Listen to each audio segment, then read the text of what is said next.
911 call centers across Nebraska recently faced outages. And now the state has launched an investigation into those disruptions. Channel 8's Mackenzie Johnson has the details. She looked into it for us today. She joins us here in the studio. Mackenzie?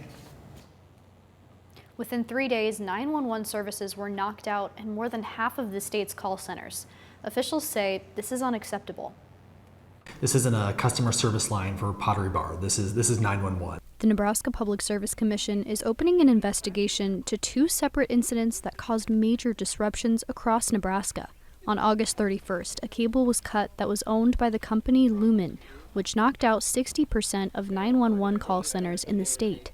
And only 2 days later, a fire at a Lincoln office owned by Windstream forced the telecommunications company to shut off its services to the entire state.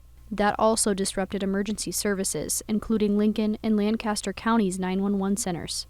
State Senator John Frederickson, who's on the Telecommunications Committee, says he's heard from worried Nebraskans. It is highly concerning when you see 2 outages in a short period of time where these services were cut off. He says this isn't a problem that can be brushed aside. We're talking about emergency response services. These are life-saving services that Nebraskans rely on. First responders rely on these services to ensure that Nebraskans are safe. Investigators are going to look into both cases to discover what led to the major outages. In a statement, the chair of the Public Service Commission, Dan Watermeyer, said in part, "The highest level of service is expected and required of our 911 service providers. There are no exceptions." They're also trying to find a solution to prevent this from happening again.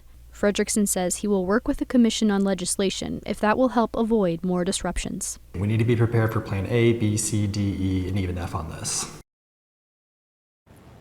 Now that investigation was just opened today. Of course, we'll be keeping you updated with the results as they're released. All right, sounds good. Thank you so much, Mackenzie.